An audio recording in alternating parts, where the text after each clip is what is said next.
моя родная, хаты, призор, образа. Не видать конца и края, только синь сосет глаза. Как захожий Hola, doctora Blanca. Hola. Bienvenida a Ereño, a este hermoso lugar del País Vasco. ¿Te ha gustado? Me ha encantado, muchas gracias. Muy bien. ¿Cuál es tu campo de investigación actual? Bueno, mira, yo investigo el área de envejecimiento y también la parte de los marcadores moleculares del cáncer. En esta investigación sobre el envejecimiento estamos aplicando la utilidad de antioxidantes y de todas estas sustancias que hasta la fecha no se conocía que podían tener efectos en el ADN. El cáncer. Se habla mucho de esta enfermedad y se dice que se ha avanzado mucho en la actualidad, pero ¿se sabe qué es lo que le provoca? Hay muchos factores, imagino, pero según tu opinión, ¿qué es lo que provoca el cáncer? Sobre todo el cáncer de mama, que tanto debe haber en México, ¿no?, como en otras partes del mundo. Bueno, el cáncer siempre se ha conocido como una enfermedad multifactorial, tiene un componente genético. Sin embargo, a la fecha se establece también que todo el ambiente, los factores ambientales, la alimentación sobre todo, y en México principalmente se ha relacionado con la obesidad. Uno de los efectos que tiene la obesidad sobre el cáncer es la producción de estrógenos, un aumento en la producción de estradiol y la alimentación. Entonces son temas que hemos tratado de manera separada, pero que al final de todo pues están haciendo mucho más frecuente la incidencia de cáncer en mujeres cada vez más jóvenes. La frecuencia de cáncer va por los 19, esa es la tasa de incidencia y es semejante a otros países. Sin embargo, la mortalidad es mucho más alta debido a que se diagnostica en etapas más avanzadas. Y es importante el diagnóstico precoz. Se está investigando, creo, en una línea nueva, ¿no?, por parte tuya especialmente. ¿Este nuevo método de diagnóstico, cómo lo denominas? Electroimpedancia. En México se ha tratado de establecer diferentes métodos de diagnóstico. Algunos han propuesto el infrarrojo. Nosotros estamos estableciendo el uso de un prototipo de investigación en electroimpedancia. Esto es la conductividad y la impedancia a través del tejido mamario, que se puede reflejar de manera más oportuna, más temprana, la aparición del cáncer. Y nuestra propuesta es llevar a cabo este modelo de tamizaje de tal manera que las mujeres puedan tener un diagnóstico a tiempo. Si tú diagnosticas un tumor en etapa inicial, a la fecha, por ejemplo, en Estados Unidos, en el Congreso anual, se manifestó que no es necesaria la quimioterapia.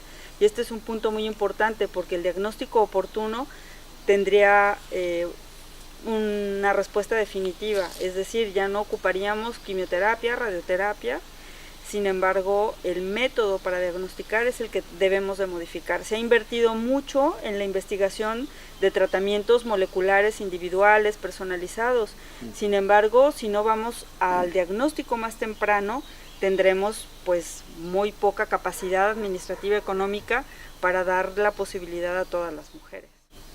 En esta detención precoz, en estos exámenes, se podría crear dos grupos, el que realmente necesita un tratamiento ya, una intervención, y los que no, y poder tratar después, de tal manera que se agilice todo el trabajo médico, ¿no? Así es. Por ejemplo, si una mujer acude a hacerse su estudio de mastografía y tenemos en ese momento la certeza con la electroimpedancia de decir, esta paciente no tiene cáncer en este momento y regresa al año o 2 años, dependiendo de su edad, eso nos daría mucho más oportunidad de tratar a las que tienen lesiones altamente sospechosas de malignidad. Podrían pasar a otros estudios complementarios con mastografía habitual, ultrasonido y hasta una biopsia. En cambio, al verlas en ese volumen, pues todo tiempo se retrasa y además el diagnóstico se hace en etapas avanzadas. ¿Qué papel juega en todo esto la microbiota intestinal, la flora intestinal? ¿Es importante? Es importante dado que sabemos que toda la alimentación está jugando un papel en la respuesta inmunitaria. Toda la respuesta inmune también se relaciona con el cáncer. Es decir, el estado inflamatorio crónico, como puede estar sucediendo, también se relaciona con la presencia de cáncer. Y bueno, se ha investigado bastante en el uso de probióticos, se han hecho injertos de tejido intestinal, se han llevado estas bacterias, ¿verdad?, de manera in situ y para restablecer todo el metabolismo. Se ha visto también en el área de diabetes, que es muy frecuente en México, la diabetes mellitus. Y el hecho de cambiar la microbiota te restablece la salud de manera importante. Es increíble cómo nuestra propia colonización de bacterias, al modificarse, te restablece varios aspectos. Es que aquí en Europa se dice que hay demasiada asepsia por parte de los niños y que quizás había que volver, como hace 40, 60 años, a que los niños pues también se ensucien, sobre todo en el mundo natural, ¿no?, llevando a la boca sus dedos con un poquito tierra, que no prestemos tanta atención a ese mundo tan aséptico que nos ofrece las actuales viviendas modernas, ¿no? Bueno, también es que esta pérdida de la microbiota habitual puede ser por la misma alimentación. Hay alimentos tan procesados que hacen que el mismo ambiente intestinal se modifique. Yo sé que uno de sus trabajos más apasionantes es el mundo de los cromosomas, el mundo de los telómeros. Es una palabra que a veces parece difícil de pronunciar, pero que tiene un enorme atractivo. Háblanos de esto, los telómeros. Estos telómeros, que son el cromosoma en forma de cruz, muchos le llaman los zapatitos de los cromosomas. Y bueno, y estos telómeros son una secuencia de material genético que nos protege del envejecimiento. Es decir, que el tamaño de dicha secuencia nos va a dar los años de supervivencia. Una persona, desde que nace hasta que va envejeciendo, va acortando paulatinamente su telómero. Es decir, que cada año podemos perder 35 pares de bases. Sin embargo, cuando hay mucho estrés, el estrés oxidativo, una mala alimentación, el tabaquismo, etcétera, la falta de ejercicio, puede hacer que esta pérdida de material genético se anticipe y estos telómeros se vean acortados importantemente. Hay enfermedades que desde el inicio, por ejemplo la anemia plástica, la disqueratosis congénita, ya los telómeros son pequeños desde el nacimiento. Pero la importante línea de investigación que ahora se da es que hay la capacidad de elongar dichos telómeros, es decir, que una persona que ha tenido un acortamiento anticipado puede tener esa recuperación de sus telómeros. En una publicación nuestra a nivel internacional pudimos demostrar que los diabéticos tienen una pérdida de tamaño de telómero que representa hasta 20 años de supervivencia. Y en México es muy frecuente este padecimiento, es decir, que tenemos personas envejecidas prematuramente. Cuando nosotros nos dimos a la tarea de probar si algunos antioxidantes inducían la elongación de los telómeros, resultó que con cierto tiempo, 12 semanas como mínimo de tratamiento con antioxidantes, podían incrementar nuevamente la longitud de los telómeros. ¿Con solo 12 semanas? Así es. ¿Y cuáles los elementos mágicos que hacen ese alargamiento del telómero? Por ejemplo, se hablan de alguna planta china, el astrágalos, pero debe haber muchas cosas más. Claro, hay múltiples ensayos in vitro como clínicos donde se ha utilizado ginkgo biloba, por ejemplo. En nuestro caso... Aquí tenemos 2 árboles de ginkgo biloba.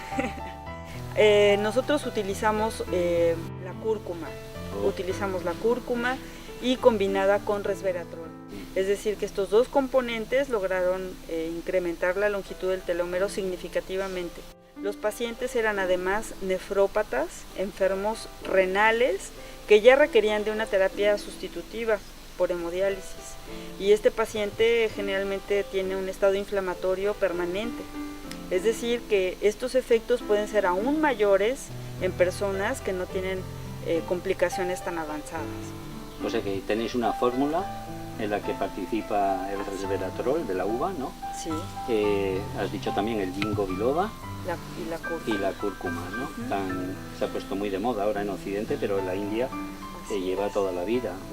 Y tenéis las unidades, las cantidades adecuadas. Tomarse la fórmula por vía oral Eso en formulación, nosotros lo hicimos de manera muy controlada para tener la certeza de que se tomaran 500 miligramos de cada una de ellas al día por 12 semanas. Ya. Sin embargo, para fines de investigación, pero también existe la forma natural para poderla tomar la cúrcuma y bueno, el resveratrol está en los frutos de cáscara roja, ¿no? La uva, por ejemplo.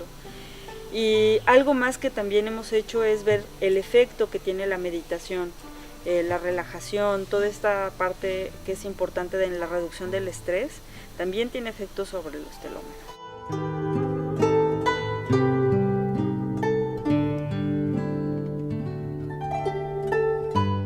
El tai chi mismo, el yoga bien ejecutado, el canto gregoriano, todos estos aspectos, estas filosofías de vida sirven para alargar el telómero. Así es, hay múltiples investigaciones donde se relata la mejoría del estado emocional, del estado físico. Sin embargo, una experta a nivel internacional, que es la doctora Elizabeth Blackburn, que recientemente fue premio Nobel, ella comenzó a estudiar la longitud de los telómeros en diferentes tipos de empleos en las personas.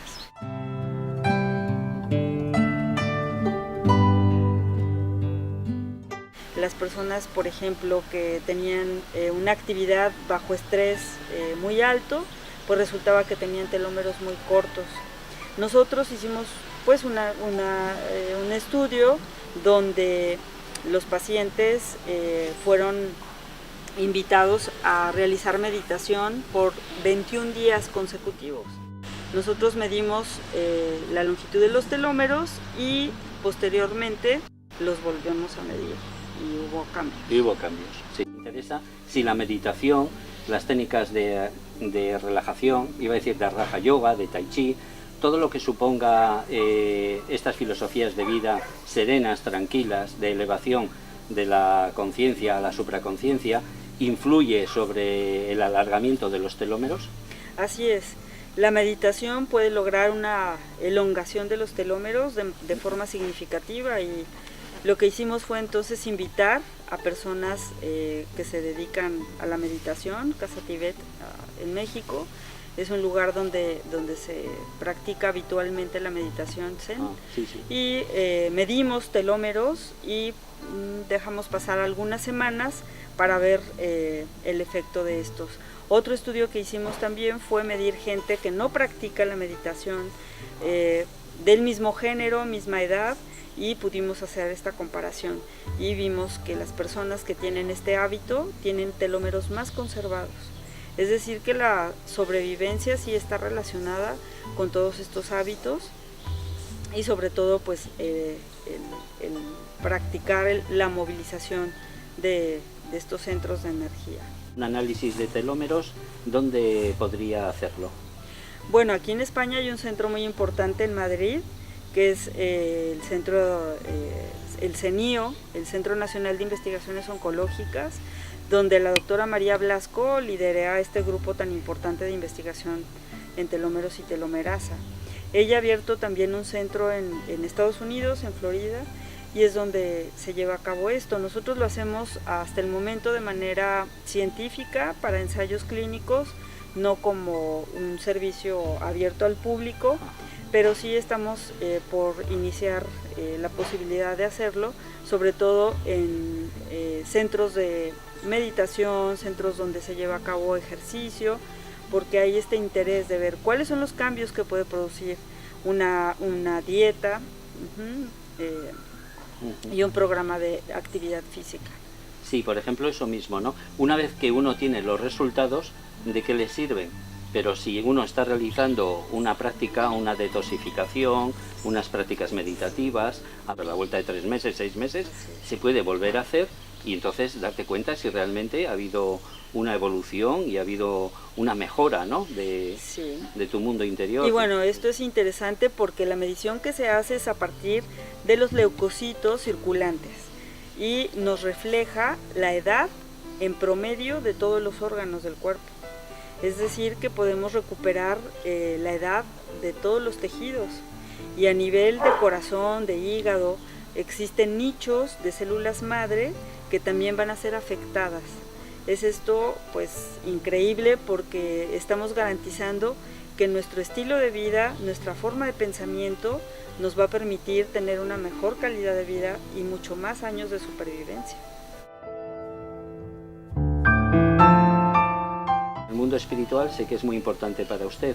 ¿Cómo combina el aspecto científico, sobre todo con sus colegas, y a la vez el mundo espiritual, al que usted también sé que investiga y trabaja en ello? Todo lo holístico, todo lo relacionado con el entrelazamiento cuántico, la nueva física. ¿Cómo hace esto cada día? Así es un poco complejo el hecho de que el mundo científico no siempre acepta esta parte espiritual, sin embargo, la congruencia en lo que trabajas y el día con día va marcando que puedes llevar esta parte de verdad y de intención de hacer las cosas de manera natural, como el método científico lo dicta. Es decir, que el enlazar la medicina con la física pues nos ha hecho posible también diseñar proyectos que intervengan en estas capacidades que para muchos puede sonar a charlatanería.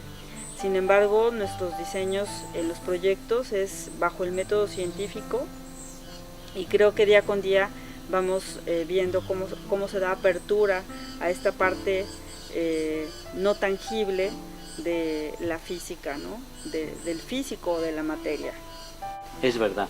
Me alegro muchísimo, doctora Blanca, que aquí en Ereño, en Bedia, nuestro pequeño Shangri-La, hayamos podido unir ciencia y espiritualidad. Muchas gracias.